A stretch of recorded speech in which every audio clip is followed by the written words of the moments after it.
Hello everybody, welcome back once again. As always, I am Jay, somebody who transforms into someone far less interesting. And we are back with issue 6 of the Skybound Transformers series, the final issue of the first arc. Little late, again, as always. Last couple of weeks have been rather busy for me, mostly in regards to upgrading my recording equipment and technology overall, so that's taken up a little bit of my time. That on top of working on my usual other projects and finally going through and working on the Void Rivals recap, so look forward to that coming eventually. So beyond that, not a whole lot to say. Again, this is the last issue of the first initial story arc of Transformers, so not a whole lot else to say about it, just gonna jump right in. So, previously on the Transformers. After repelling the Decepticon attack at the local hospital, saving everybody's lives, the Autobots set up base at the local dam, building a water turbine to create a rudimentary form of Energon for them to supply themselves with. A sneak attack by the Decepticons puts an end to that rather quick, but the newly replenished Autobots, accompanied by Optimus now wielding Megatron's fusion cannon, quickly puts a stop to the Decepticons' attack and puts them on the run. Now fully bolstered, the Autobots return to the Ark in an attempt to wipe out the Decepticons once and for all. But unfortunately, they find that they've fallen into a trap, and the issue ends with Starscream revealing the secret weapon he had hidden all along, the almighty Devastator. So now, as always, a quick recap of the issue. Devastator does what Devastator does best and completely wrecks the Autobots' shit.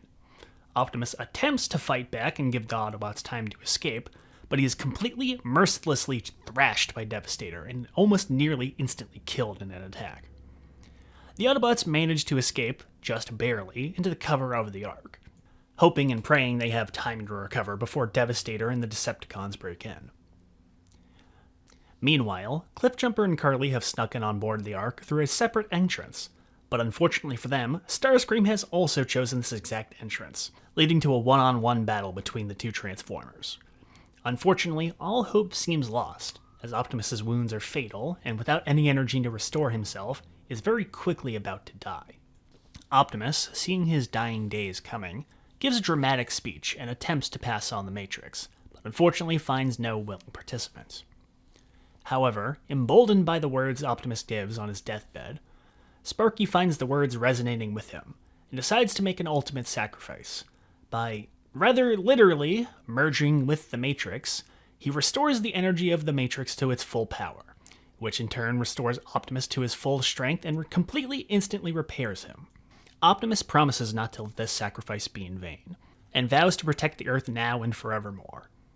Now restored to his peak potential, Optimus very quickly turns the fight against Devastator, utterly thrashing the Constructicon Combiner and putting him on the ropes.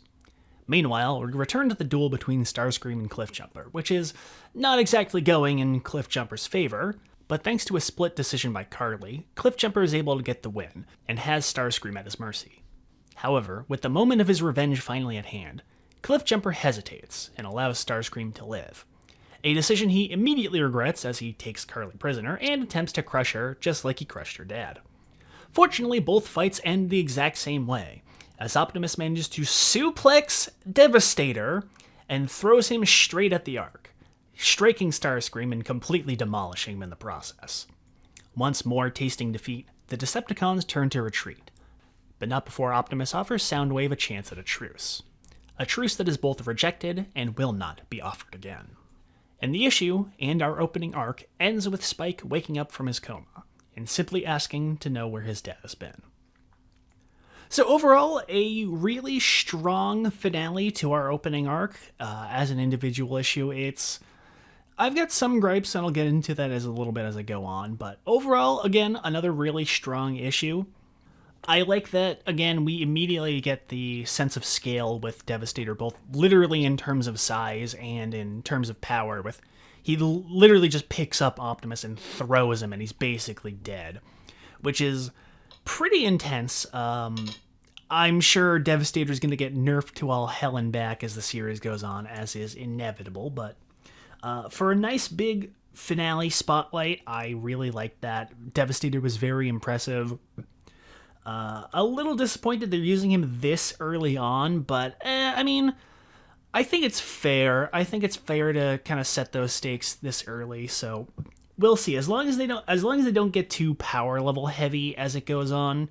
Like once we start getting more combiners in, that's probably when it's going to start getting ridiculous power level wise. But if we keep kind of Devastator for these big moments, I think we'll be fine going forward. At least early on. The action overall, I think this one kind of takes some hits from the action. I think just while Devastator's scale is really nice, and I really like just the way overall he's drawn, I think his scale kind of screws with the action a little bit, and it makes it a little difficult to follow. Because a lot of the times the angles and the shots are shot from the scale of the main cast, and so you only get really like big shots of Devastator, and it gets a little tricky to follow when things are going on. Because it's, he's Devastator. He's this big, colossal monster. It gets a little wonky here and there. It gets a little difficult to follow the exact flow of motion sometimes. And I think that combined with the environment they're fighting in, fighting around the Ark, so you got a lot of that heavy mechanical look on top of the heavy mechanical look of the characters, so it gets a little tricky to follow as things are going on, unfortunately. But I think overall it's pretty good. Even though we only get like 2 pages of it, I like the fight between Cliffjumper and Starscream. It's a nice little David and Goliath kind of thing, because you don't really get the tiny little guy going up against like the big leaguers in a lot of these comics. So it's pretty nice, even though we don't really get to see any of it. Again, the focus is more on Optimus overall, which is fine. Again, we get some really nice action. We do get some nice action shots, like once Optimus gets his strength back, we get him going, one-man army against Devastator, and you get this really good page where he's just opening fire on Devastator, and again, he's busting out his usual wrestling shit, which is good. I think for me, more the highlight is the writing in this one. Again, going for the Prime is about to die, but he gets better thing this early again is a little, I'm not sure. I like that they don't immediately just have Prime, like, up and up die for real as he's getting close to dying. And I kind of like the way they tie back in him having used the Matrix a few issues ago is pretty interesting. I think overall this one really highlights the sort of, it's a nice way to kind of wrap up the personal similarities between him and Sparky that they've been building up. It's a nice way to kind of close off that arc with him, which is really good. I really liked the way they've written him, and I'm a little sad to see Sparky gone. But I think the way they've written him out is that sacrifice of, again, rather literally climbing into the Matrix to restore its power, which is, I didn't know the Matrix could do that. I guess it could just do that, which is fine. That's fair. But it's a really nice sequence there with the lighting, because you get that bright blue glow of the Matrix, which looked really good. I think it's going to be very interesting to see how they go forward with that, with Spike and Optimus, and that. It's going to be very interesting because on one hand, he owes Optimus's life to the Matrix, but also, it took his dad's life to save Optimus, so I think that's going to be a pretty interesting angle that they go with. But it's a shame. I've been really enjoying Sparky up to this point, so having him be gone for the most part is going to be a little disappointing. But at the other hand, they kind of have an opportunity to make Optimus like a literal father figure to him, in the sense that he is now kind of, sort of, technically, partially his dad, I guess. I don't really know how the Matrix works in that regard, but I like that setup. I like this angle, and it seems very interesting that how they're going to play with it. Again, it really shows that Optimus is he might be optimistic, but he's not foolish. And he has that kind of moment there where he's about to die, where he's like, all right, maybe I was wrong. Maybe I endangered our Earth for no reason, kind of. What that usually ends up having, but I like the way it's all written. I like the way it's all framed there. Narratively, the only real major sticking point for me so far is having Cliffjumper spare Starscream. Like, Obviously, they're not going to kill Starscream 6 issues in. He's too popular to kill this early. And even if they did, they'd probably just bring him back later. So it's overall very questionable, this setup to this moment here. I'm not a particularly big fan of that they did just have him just let Starscream live, essentially. I do like that they don't go for the usual standard of, oh, if I kill him, I'm just exactly like him bullshit, where Cliffjumper is more like revenge and, killing you to get my revenge is not exactly what I wanted now that I have it in my hands. And he literally just says, I'm tired of it. I'm just tired of all the killing. So I think that's an interesting angle to play with there. And I kind of like that they went for that instead, which is fine. It's still very questionable that they're gonna do this, especially this early on, and especially after how fucking awful Starscream's been even this early. But it is going to be interesting to see how they play with that as his character goes on, and especially his relationship with Carly and the rest of the cast, because, for all intents and purposes, this essentially makes Cliffjumper responsible for more or less anything and everything Starscream does from this point going on. So, yeah, that's going to get fun to deal with. So that's about all I have to say as an individual part of the issue. Again, fairly pretty good issue. Nice little conclusion to the final arc. I think overall the introductory arc was very solid, very good. Sets a very nice tone for the series going forward. Sets a very nice tone for the book overall. Every character had a really good introduction. The setting itself is very nicely introduced. I really like all of the characters so far, at least all the characters who have gotten to do something. Absolutely sensational action nonstop. Sensational writing nonstop. The art had some issues early on, and it's had a couple of minor issues here and there, like I mentioned with this specific issue. But I think overall, the art and the direction of the art and the framing of everything has been very positive, very strong, and I think has really contributed to the popularity of this series beyond the brand name. Because a lot of the most ridiculous stuff has been really well drawn, and that's really what's been getting a lot of attention, so it's really, really good. The colors have been really nice. I really enjoy just everything, the entire aesthetic, the entire direction that we've had has been really good. So it is a little disappointing that Johnson is stepping away from the art going forward. I'm sure he'll do some art here and there, maybe for special issues, but in terms of primary art duties, he's stepping away after this one. He's still going to be on the writing for the foreseeable future, which is good. I do like that he's staying on as the writer, but it's a little disappointing we're losing his art.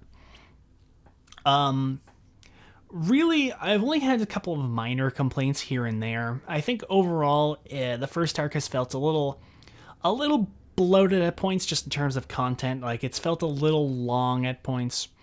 It definitely feels like it's been stretched out to 6 issues just to fit that kind of trade collection sell mentality that a lot of comics have, so there are definitely points where things could have been cut, things have been condensed down.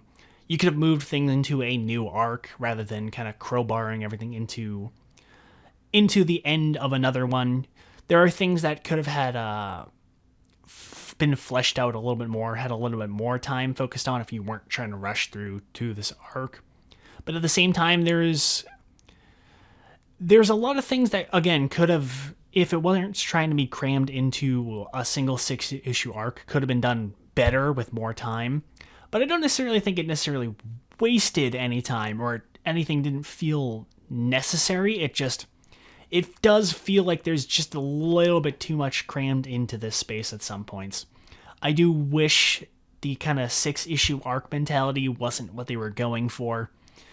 But I think it's fine overall. I mean, it's worked so far. Really, and these are just kind of minor complaints looking back at the whole story arc, is that really there are a couple of things that could have been allowed more time to breathe looking back on.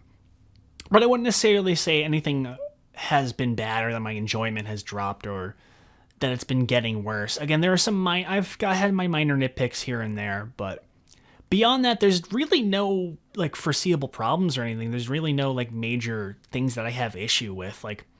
Outside of things that happened in this specific issue, I don't have any complaints. I've thoroughly enjoyed the entire series up till now. And I'm really looking forward to where things go. I think Johnson has a very strong idea of where things are. He's very clearly doing very well sales-wise and attention-wise. Everybody seems to love this. So hopefully they just kind of keep letting him cook for the foreseeable future. I kind of hope they don't take him off anytime soon. I'm interested to see where the next arc goes. According to the brief synopsis at the end of the book, it seems like we're going to be taking a quick trip to Cybertron next issue. So I don't know if that's going to be a flashback or we're finding a way to get to there. I'm not entirely sure. It's probably just going to be a flashback.